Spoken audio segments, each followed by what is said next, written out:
नमस्कार दोस्तों। तो आज हम लोग जो है पढ़ेंगे ज्योग्राफी ऑफ इंडिया। तो भूगोल का अध्ययन करेंगे। चलिए, भूगोल का पिता जो है हेक्टियस हेक्टियस को कहा जाता है। और इन्होंने स्थल भाग को सागर से घिरा हुआ माना है। इन्होंने स्थल भाग को सागर से घिरा हुआ माना है। आधुनिक भूगोल का जनक किसे कहा जाता है? तो एरोस्टोथनीज को कहा जाता का माना जाता है। कहता है भारत का आकार कैसा है? तो दोस्तों चतुष्कोणीय है। भारत का आकार कैसा है? चतुष्कोणीय है। कहता है भारत एशिया के दक्षिण भाग में स्थित है। भारत जो है दोस्तों, तो भारत जो है एशिया के दक्षिण भाग में स्थित है। अंतरिक्ष आकांक्षीय रूप से भारत उत्तरी गोलार्ध में स्थित है। ऐसे हमारा भारत जो है कहाँ पे स्थित है? तो उत्तरी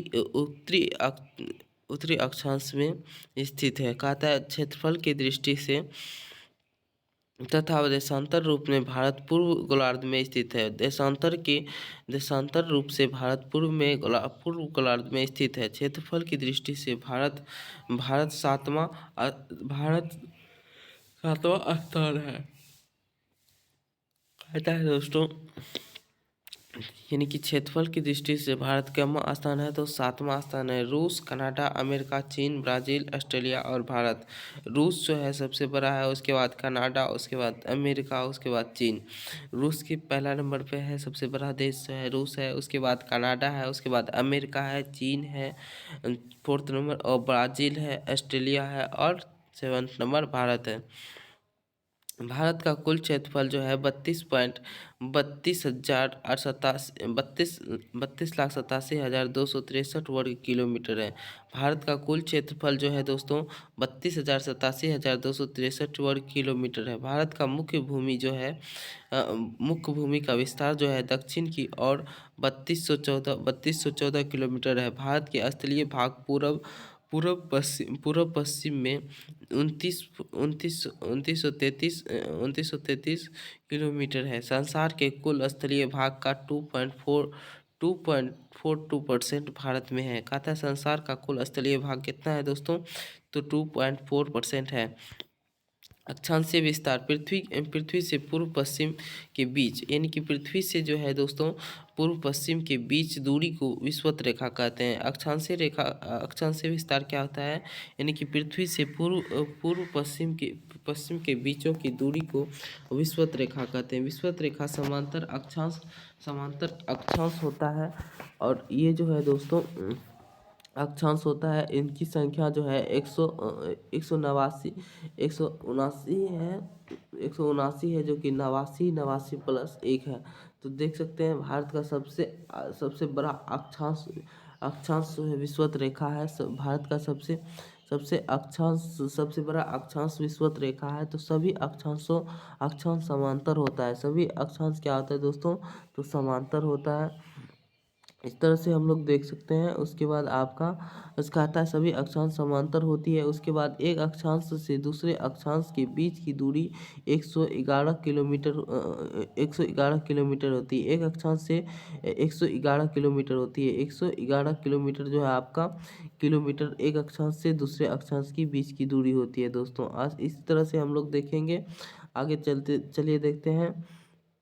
कहता है आगे चलिए देखते हैं। कहता है सभी अक्षांश कहता है सभी 100 कितना दूरी होता है? 111 किलोमीटर। भूमध्य रेखा जो है विषुवत रेखा, भूमध्य रेखा जो है दोस्तों, भूमध्य रेखा जो है आपका 23.5 डिग्री उत्तरी भाग को कर्क रेखा कहा जाता है। भूमध्य रेखा विषुवत रेखा के 23.5 डिग्री भाग को कर्क रेखा कहा जाता है दोस्तों। दक्षिण भाग को मकर रेखा कहा जाता है। 23.5 डिग्री को दक्षिण भाग को मकर रेखा के नाम से भी जाना जाता है। इस तरह से हम लोग देख सकते हैं दोस्तों। चलिए आगे देखते हैं दोस्तों। कहता है जैसे कि ये एक पृथ्वी है, देख सकते हैं छोटा सा।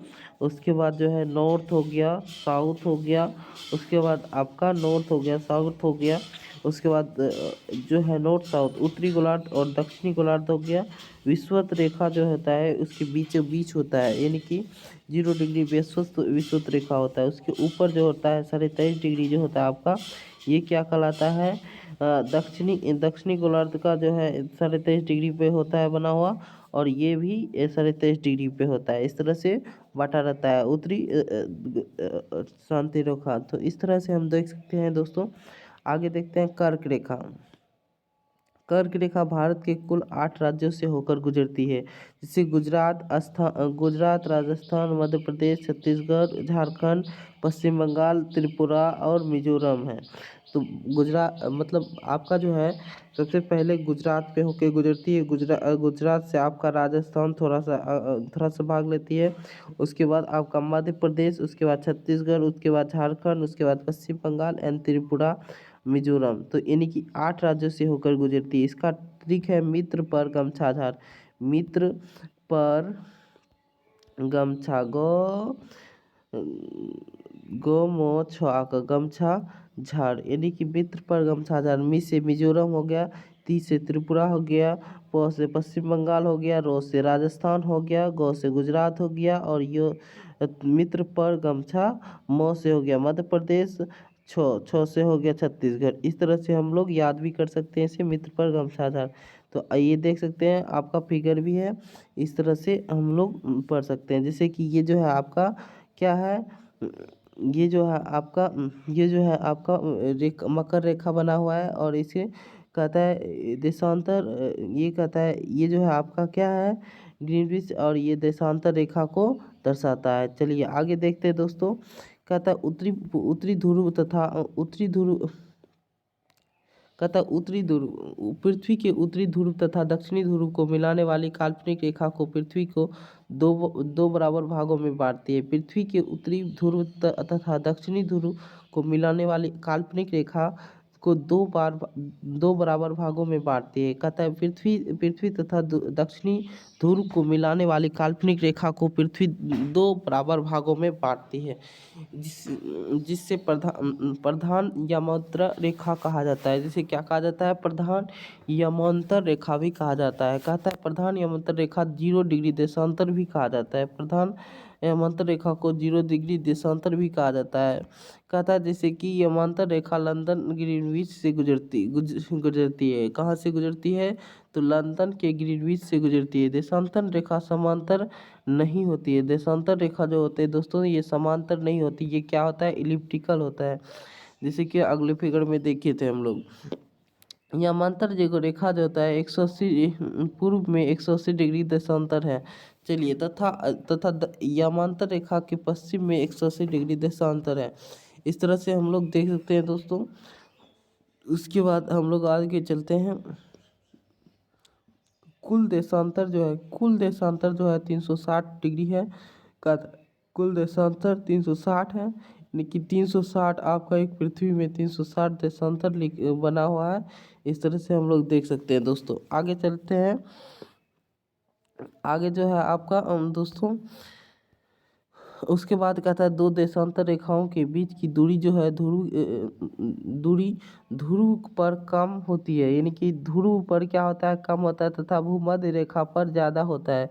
ध्रुव यानी कि केंद्र पे क्या होता है, कम होती है, लेकिन भूमध्य रेखा यानी बीच में जो उसकी दूरियां क्या हो जाती है, धीरे धीरे बढ़ जाती है।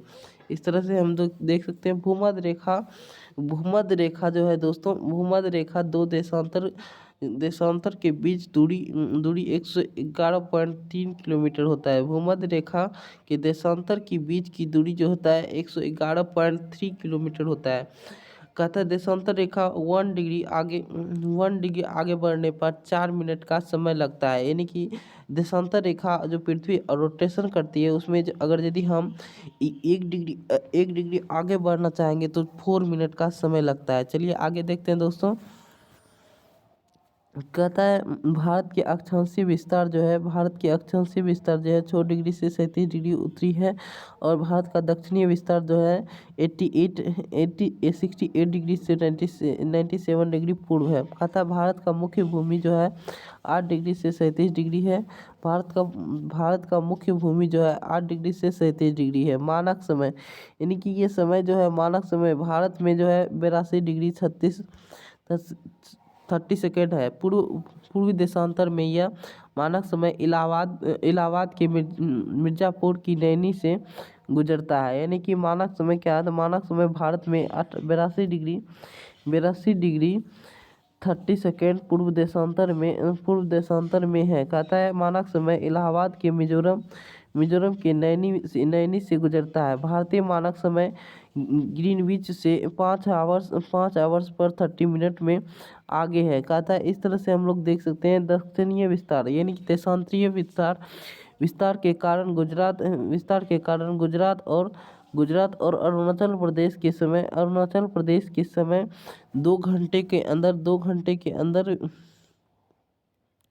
अंतर होता है। यानी कि देशांतरीय विस्तार के कारण गुजरात और अरुणाचल प्रदेश के जो है 2 घंटे का अंतर होता है। दोस्तों ये याद रख दीजिएगा, बिहार एसएससी में और ज्योग्राफी में बहुत ज़्यादा क्वेश्चन पूछा जाता है। यानी कि जो आपका यानी कि गुजरात में अगर यदि 10 बज रहे हैं तो मणिपुर में कितना बजे होंगे, तो 8 बजता है।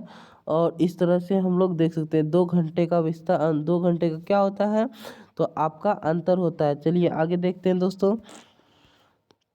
इसी अंतर को समाप्त करने के लिए 82 डिग्री 30 डिग्री देशांतर को भारतीय मानक समय रेखा माना गया है। इसी अंतर को समाप्त करने के लिए कौन सा एक देशांतर रेखा मानक के रूप में माना जाता है, तो एक जो है आपका 84 डिग्री 30 सेकेंड वाला माना जाता है। भारतीय मानक समय में कुल 5 राज्यों से होकर गुजरती है। भारतीय मानक समय जो है कुल 5 राज्यों से होकर गुजरती है, जैसे उत्तर प्रदेश, मध्य प्रदेश, छत्तीसगढ़, उड़ीसा, आंध्र प्रदेश। यानी कि इसका यूपी एमपी दंत आंधी का आड़ा, यानी कि उत्तर प्रदेश, मध्य प्रदेश और छत्तीसगढ़, उसके बाद आपका आंध्र प्रदेश, उड़ीसा। इस तरह से हम लोग देख सकते हैं दोस्तों। कह रहा है भारत में अरुणाचल प्रदेश, भारत में जो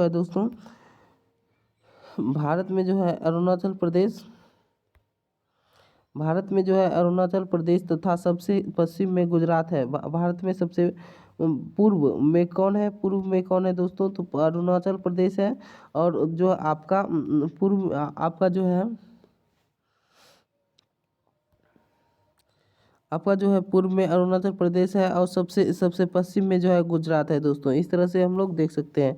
आगे चलते हैं, देखते हैं। कहता है भारत में उत्तर में लद्दाख तथा दक्षिण में तमिलनाडु है। उत्तर में लद्दाख तथा दक्षिण में तमिलनाडु है।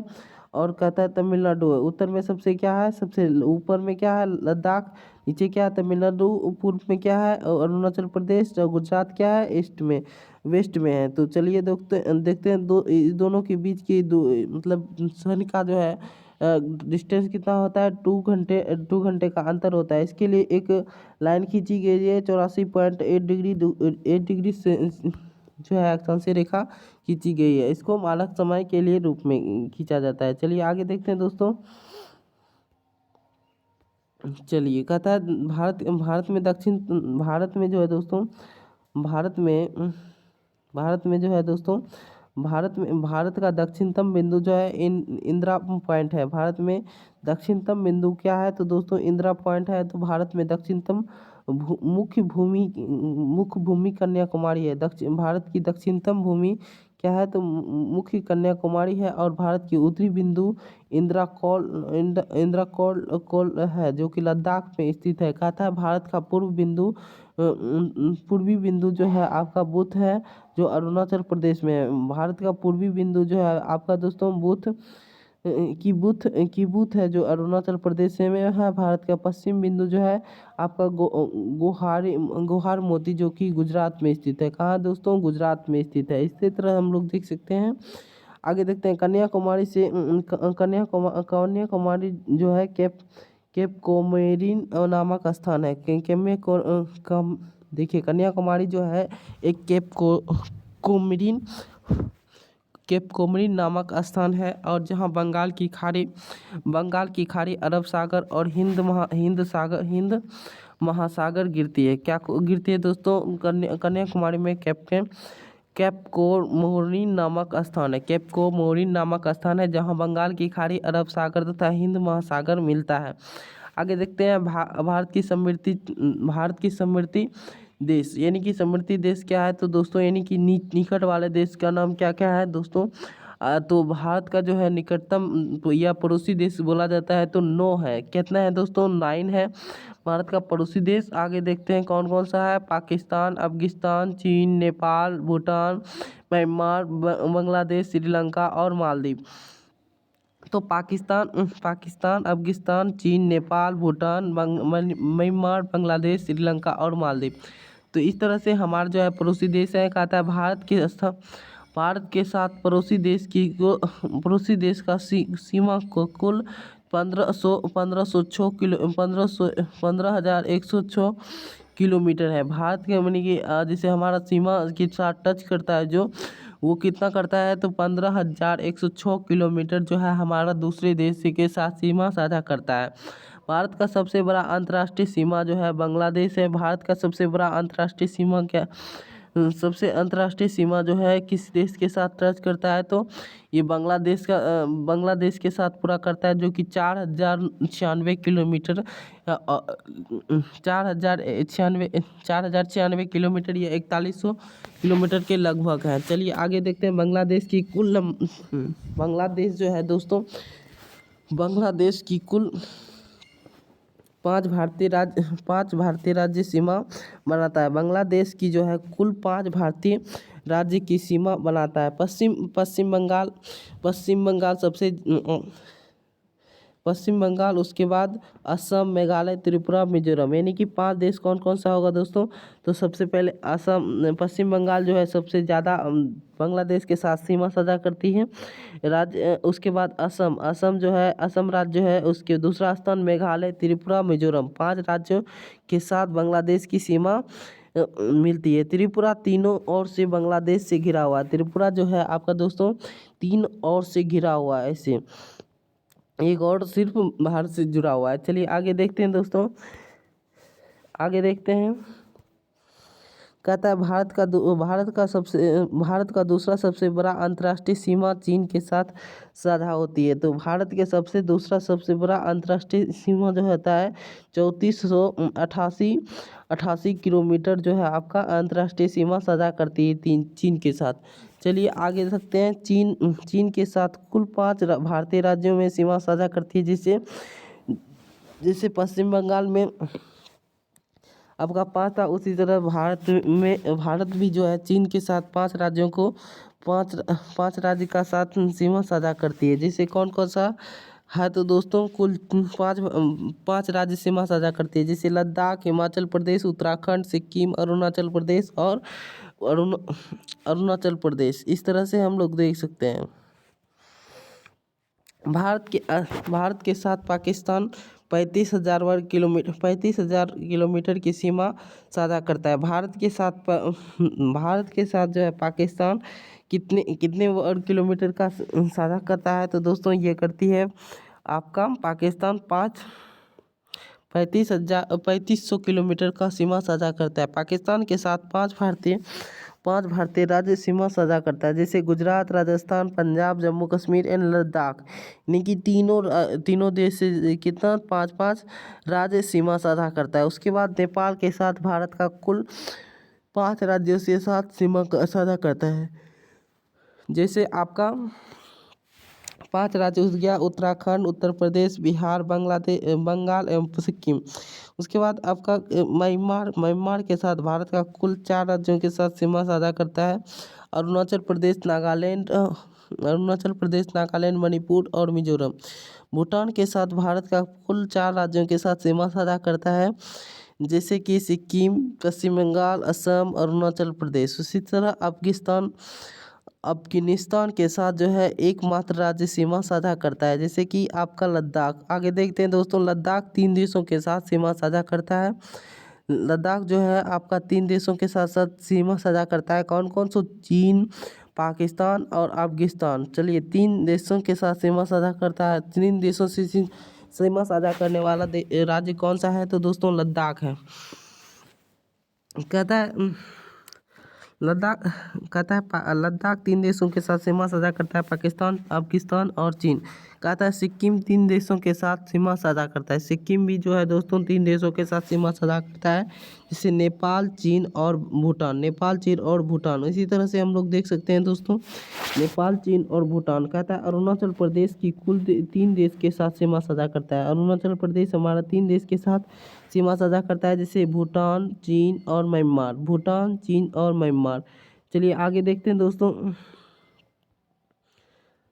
मिजोरम के साथ जो है, मिजोरम के साथ दो देश सीमा साझा करता है। मिजोरम के साथ कितने देश सीमा साझा करता है? तो दोस्तों 2 देश। कौन कौन सा देश? तो म्यांमार और बांग्लादेश सीमा अपना साझा करता है। पाकिस्तान एवं बांग्लादेश के साथ पाकिस्तान एवं बांग्लादेश के साथ भारत का कृत्रिम मानवीय निर्भरता सीमा है। भारत और देखिए पाकिस्तान एवं बांग्लादेश के साथ भारत का कृत्रिम मानव यानी कि कृत्रिम मानव निर्मित सीमा है। आगे देखते हैं दोस्तों, पाकिस्तान एवं भारत के साथ रेखा है रेड क्लिफ रेखा। तो यानी कि बांग्लादेश के साथ का पाकिस्तान और बांग्लादेश का जो है भारत का कृत्रिम एक मानव निर्मित सीमा है। और पाकिस्तान एवं भारत को सीमा रेखा जो है रेड क्लिफ रेखा है। बांग्लादेश के साथ भारत का सीमा रेड क्लिफ ही है। चीन के साथ भारत की सीमा रेखा को क्या कहा जाता है? मैकमोहन कहा जाता है। चीन के साथ जो है सीमा रेखा को क्या कहा जाता है? मैकमोहन कहा जाता है। अफगानिस्तान के साथ भारत का सीमा रेखा को क्या कहता है? दुरंड रेखा कहा जाता है। इसी तरह से श्रीलंका के साथ भारत का सीमा रेखा कहा जाता है। श्रीलंका के भारत का सीमा रेखा कहा जाता है। श्रीलंका के साथ सीमा रेखा कहा जाता है पाक जल मरुमध्य यानी कि मन्नार की खाड़ी। आगे देखते हैं, भारत के भौतिक प्रदेशों में 6 भाग में बांटा गया है। भारत के 6 भौतिक प्रदेशों में बांटा गया है। जैसे कि उत्तर भाग हिमालय पर्वत में बांटा गया। पहला जो है आपका उत्तर भारत का हिमालय पर्वतीय भाग बांटा गया। जैसे कि हिमालय जो है दोस्तों हिमालय जो है पश्चिम से पूर्व दिशा में सिंधु से लेकर ब्रह्मपुत्र तक फैली हुई है। कहाँ तक फैली हुई है?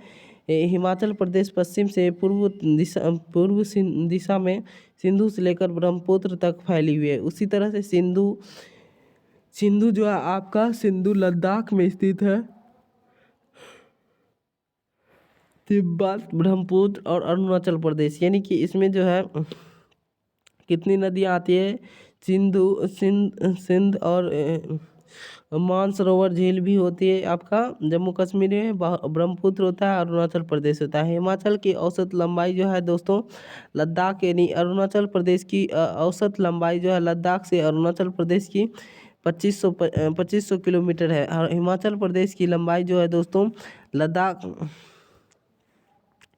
हिमाचल प्रदेश की औसत लंबाई लद्दाख के से अरुणाचल प्रदेश की तक जो 2500 किलोमीटर का दूरी है कहता है। उसी तरह से हम देख सकते हैं हिमालय का लद्दाख में चौड़ाई जो है 400 किलोमीटर है।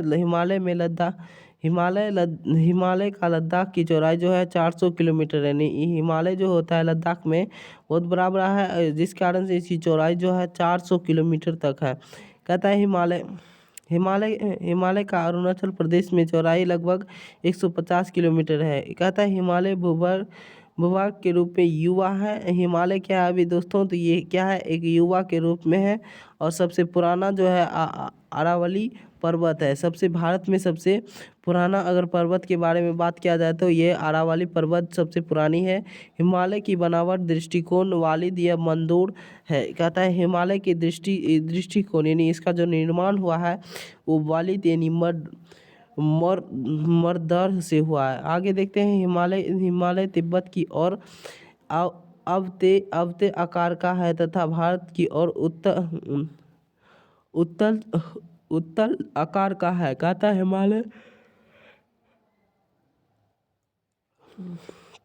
कहता है हिमालय पर्वत की उत्पत्ति जो है 33 मालवों के लगातार जमाव के कारण हुआ है।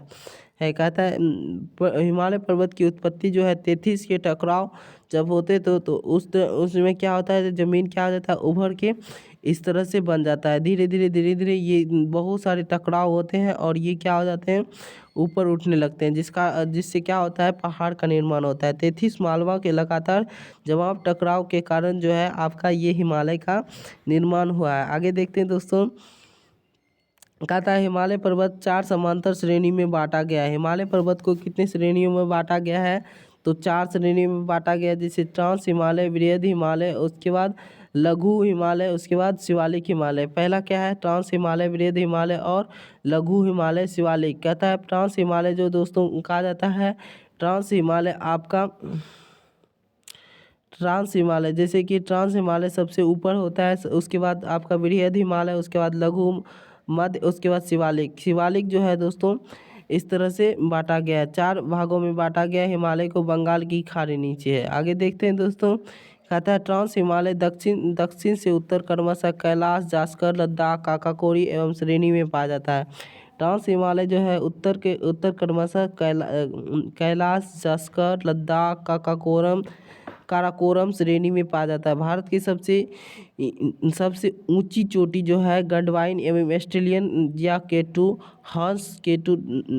के हिमालय, यह कांची चोटी है, सबसे कांची चोटी है। उसके बाद आगे केटू काराकोरम भाग है, केटू काराकोरम का भाग है। काराकोरम की सबसे ऊंची चोटी जो है गाडविन अस्टियन है। लद्दाख जो है, लद्दाख दोस्तों, लद्दाख श्रेणी का सबसे ऊंचा चोटी जो है राजपोशी सबसे तीव्र ढाल पर है। लद्दाख श्रेणी का सबसे ऊंचा चोटी देख सकते हैं राकापोशी है और सबसे तीव्र ढाल पर है। इस तरह से हम लोग देख सकते हैं स्वेडहेडन ने काराकोरम को एशिया का रीढ़ कहा जाता है। स्वेडहेडन को ने काराकोरम को एशिया का रीढ़ कहा है। कहता है कैलाश पर्वत तिब्बत में स्थित है। कैलाश पर्वत कौन सा देश में स्थित है, तिब्बत, जो कि चीन के अधिकृत है। चलिए आगे देखते हैं दोस्तों, कहता है कैलाश पर्वत तिब्बत में स्थित है। इसके पश्चिम तथा दक्षिण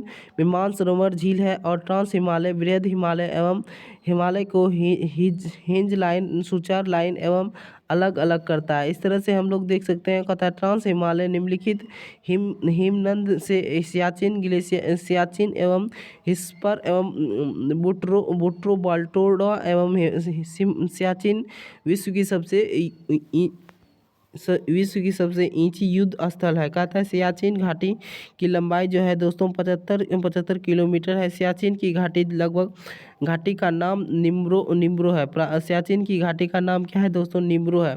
कहता है विस्पार का प्रमुख घाटी क्या है, तो हुजा है। आगे वृहद हिमालय जो है, वृहद हिमालय दूसरा ट्रांस हिमालय हो गया आपका। ट्रांस हिमालय में सबसे ऊंची जो है आपका क्या है, केटू है।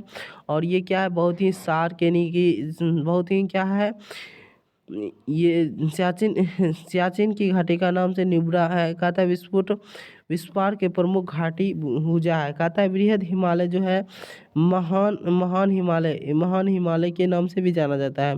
वृहद हिमालय जो होता है, ये महान हिमालय कश्मीर में नंगा पर्वत से लेकर जो है दोस्तों, ये नंगा पर्वत से लेकर आपका अरुणाचल प्रदेश नमाचा एवं बरवा तक फैला हुआ। कहाँ तक दोस्तों, परवा तक फैला हुआ है।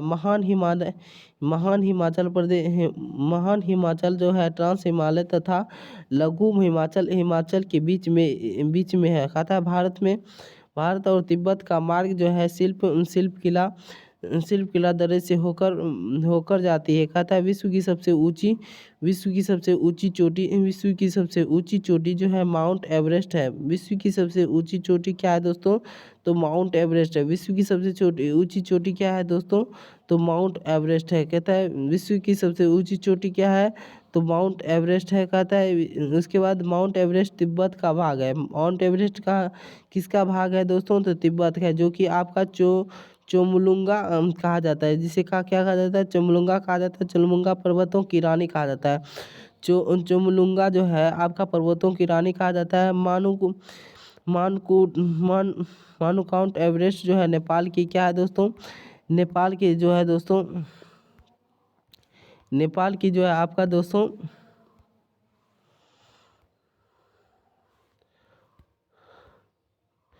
और उसी तरह से हम लोग देख सकते हैं आपका नेपाल के जो है आपका नेपाल के माउंट एवरेस्ट जो है नेपाल में सागर माथा कहा जाता है। माउंट एवरेस्ट को नेपाल में सागर माथा के नाम से भी जाना जाता है। महान हिमालय तथा लघु हिमालय को मेन सेंट्रल तथा यूथरस्ट को अलग अलग करता है। वृहद हिमालय का कुछ पर्वत नेपाल में है। वृहद हिमालय के जो कुछ पर्वत नेपाल में स्थित है। कहाँ है दोस्तों, तो नेपाल में स्थित है। आगे देख सकते हैं दोस्तों, कहता है माउंट एवरेस्ट माकुल एवं धौलागिरी एवं अन्नपूर्ण कंचनजंगा नागा पर्वत नंदा देवी पर्वत एवं नमाचा रखवा। कंचन वृहद हिमालय के कुछ पर्वत भारत में स्थित है, जैसे कंचनजंगा नंगा पर्वत नंदा देवी एवं पर्वत नंचा। तो इस तरह से हम लोग देख सकते हैं। नंदा पर्वत जो है सबसे ऊपर में है। उसके बाद आपका जम्मू कश्मीर में है नंगा पर्वत। उसके बाद आपका उत्तराखंड में नंदा देवी है। उसके बाद कंचनजंगा एवरेस्ट के सिक्किम में स्थित है। कहाँ है स्थित जो है दोस्तों, सिक्किम में है। ये जो सबसे भारत में जो है आपका सबसे ऊंचा पर्वत है कंचनजंगा, और एक K2 है। कहता है नमाचा जो है करवा, ये अरुणाचल प्रदेश में स्थित है। सबसे ऊंचा जो है आपका कंचनजंगा है। चलिए आगे देखते हैं, सिक्किम में स्थित है। आगे देखते हैं दोस्तों, कहता है लघु हिमालय मध्य प्रदेश, लघु हिमालय मध्य हिमालय, यानी कि लघु हिमालय क्या है दोस्तों, मध्य हिमालय महान हिमालय के दक्षिण में स्थित है। लघु हिमालय जो है मध्य हिमालय के महान हिमालय के दक्षिण में स्थित है। यह महान हिमालय जो है शिवालिक पर्वतों के बीच स्थित है। यह कहाँ स्थित है दोस्तों, शिवालिक पर्वतों के बीच स्थित है। इस तरह से देख सकते हैं मध्य हिमालय की सबसे लंबी श्रृंखला जो है परिपंप जाल है। इसका जो है दोस्तों परिपंप जाल है। इस तरह से हम लोग देख सकते हैं। कहता है उसके बाद कहता है मध्य हिमालय की सबसे लंबी श्रृंखला जो है पीर पंजाल है। मध्य हिमालय की श्रृंखला जो है दोस्तों पीर पंजाल है। आगे देख सकते हैं दोस्तों, मध्य हिमालय निम्नलिखित में से 3 श्रेणी में पीर पंजाल धौलाधर एवं महाभारत। इस तरह से हम देख सकते हैं पीर पंजाल मध्य हिमालय का निम्नलिखित 3 श्रेणी है, जैसे कि पीर पंजाल धौलाधर एवं महाभारत। जैसे कि पीर पंजाल जो है आपका दोस्तों आपका जम्मू कश्मीर में है। धौलाधर जो है आपका मध्य प्रदेश उत्तर प्रदेश में है। उसके बाद आपका नेपाल में जो है आपका महाभारत है। कहता है शिमला धौलाधर श्रेणी का हिस्सा है। शिमला जो है धौलाधर श्रेणी का हिस्सा है। इस तरह से हम लोग देख सकते हैं। मध्य हिमालय निम्नलिखित में कौन कौन सा शहर में बसा हुआ है, तो जैसे देख सकते हैं धर्मशाला, शिमला, मसूरी और रानीखेत और नैनीताल और सनाली और दार्जिलिंग एंड सोलमोंडा। इस तरह से हमारा जो है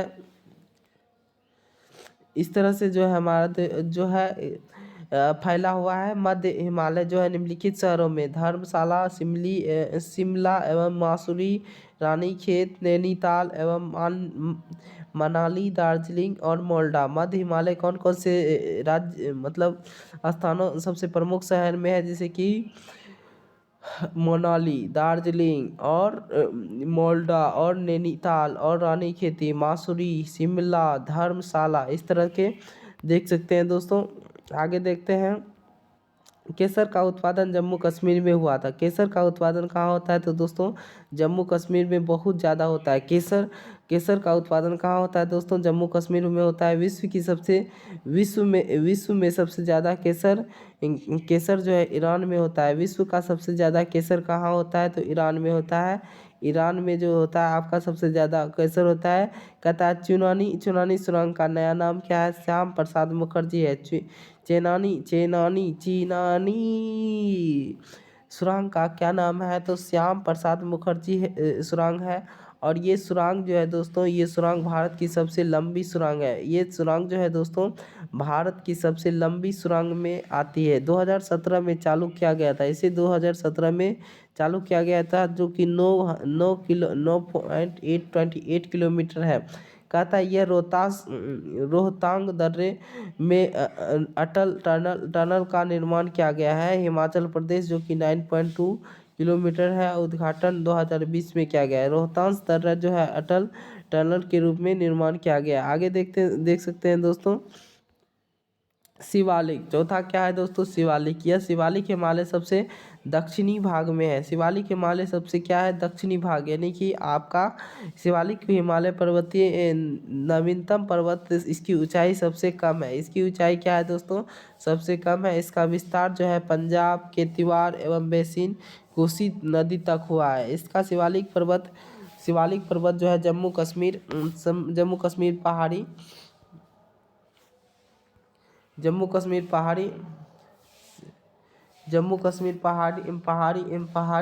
को कहा जाता है। शिवालिक हिमालय जम्मू कश्मीर में पहाड़ी को कहा जाता है। और शिवालिक पर्वत अरुणाचल प्रदेश दलफाल मिसमी कहा जाता है। शिवालिक पर्वत को अरुणाचल प्रदेश और डफलाल एवं मिसमी कहा जाता है। इस तरह से हम लोग देख सकते हैं दोस्तों।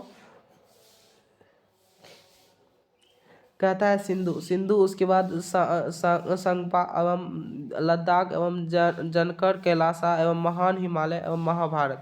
इसी तरह से देख सकते हैं गंगा, उसके बाद बांग्लादेश, उसके बाद ब्रह्मपुत्र, उसके बाद पद्मा, उसके बाद यमुना, मेघना। इस तरह से हम लोग देख सकते हैं दोस्तों। ये जो है हम लोग भारत का नक्शा है, और इस तरह से जो है 3 श्रेणियों में आपका सबसे पहले जो है आपका दोस्तों ये जो है आपका एक श्रेणी हो गया। दूसरा हो गया पहले ट्रांस हिमालय, उसके बाद वृहद हिमालय, उसके बाद हिमालय पर्वत महाभारत, उसके बाद आपका सबसे नीचे क्या हो गया, हिमालय। इस तरह से 4 भागों में बांटा गया है, और ये जो है आपका अलग से है। चलिए आगे देखते हैं दोस्तों के बारे में थोड़ा अध्ययन कर लेते हैं। सबसे पहले देखिए नदी घाटी के आधार पर जो है आपका 4 भागों में बांटा गया है। पंजाब हिमालय, उसके बाद कुमायूं हिमालय, उसके बाद नेपाल हिमालय, असम हिमालय। सबसे पहले क्या है, पंजाब हिमालय जो कि ये है कुमायूं हिमालय, पंजाब हिमालय, कुमायूं हिमालय और नेपाल हिमालय, असम हिमालय। पंजाब हिमालय जो है काकाकोरम एवं जिसे लद्दाख में स्थित है। उसी तरह से हम देख सकते हैं नंदमान पर्वत जो है आपका कुमायूं हिमालय, जो कि त्रिशूला गंगोत्री या गोमती पर्वत में स्थित है। नंदा पर्वत जो है इसी में स्थित है। काकाकोरम जो है आपका काकाकोरम लद्दाख एवं ये जो है नंगा देवी, नंगा पर्वत के नाम से जाना जाता है। ये पंजाब में पाया जाता है। उसी तरह से कुमायूं हिमालय जो है नंदा पर्वत एवं देवी पर्वत के नाम से जाना जाता है। त्रिशूला गंगोत्री गोमती पर्वत के नाम से जानता है। नंदा देवी कुमाई का सबसे ऊंचा पर्वत है। उसी तरह से नेपाल हिमालय जो है दोस्तों अन्नपूर्ण या महाभारत या एवरेस्ट, धौलाधर या कुमाल, कंचनजंगा या गोसाईनाथ के नाम से जाना जाता है। असम हिमालय जो है नामचा बरवा एवं कुलिकागरी जिसे चुम्बलधारी, इस तरह से ये नाम से जाना जाता है। इस तरह से हम लोग देख सकते हैं। आगे देखते हैं प्राकृतिक पठार। यह गोंडवान लैंड का भाग है। यह कहाँ का दोस्तों, तो ये गोंडवान लैंड का भाग है। यह त्रिभुजाकार है। यह कैसा है दोस्तों, ये त्रिभुजाकार है। इसका फैलाव जो है गुजरात से पश्चिम बंगाल तक है। इसका फैलाव जो है दोस्तों गुजरात से पश्चिम बंगाल का तक है। प्रायद्वीपीय पठार का भाग फैला हुआ तक कहाँ तक है, पश्चिम बंगाल से गुजरात तक है। चलिए आगे देखते हैं। कहता है मध्यवर्ती ऊंची भूमि जो है, मध्यवर्ती ऊंची भूमि जो है अरावली, मालवा का पठार या बुंदेलखंड जो है, ये छोटा नागपुर का पठार एवं विंध्याचल का पठार, मेघालय का पठार, ये क्या है, मध्यवर्ती उच्च भूमि है। दक्कन का पठार जो है सतापुर श्रेणी के महाराष्ट्र का पठार एवं पूर्वी घाटी महानदी एवं तेलंगाना का पठार है। अरावली का पर्वत जो है आपका दोस्तों, अरावली का पर्वत गुजरात से लेकर राजस्थान तक फैला हुआ है, जो कि 800 किलोमीटर तक है। 800 किलोमीटर तक है। इसका सर्वोच्च सर्वोच्च चोटी जो है गुरु शिखर है। क्या है दोस्तों? तो गुरु शिखर है। अरावती पर्वत सबसे पुराना पर्वत है। अरावती पर्वत जो है सबसे पुराना पर्वत है। अरावली पर्वत जो है विशिष्ट पर्वतों का उदाहरण है। अरावती पर्वत जो है विशिष्ट पर्वतों का उदाहरण है। विशिष्ट पर्वतों को अवरोधक या दृष्टिगोचर भी कहा जाता है। अवशिष्ट पर्वत अब अपवर्दन के बाद बचा हुआ भाग है।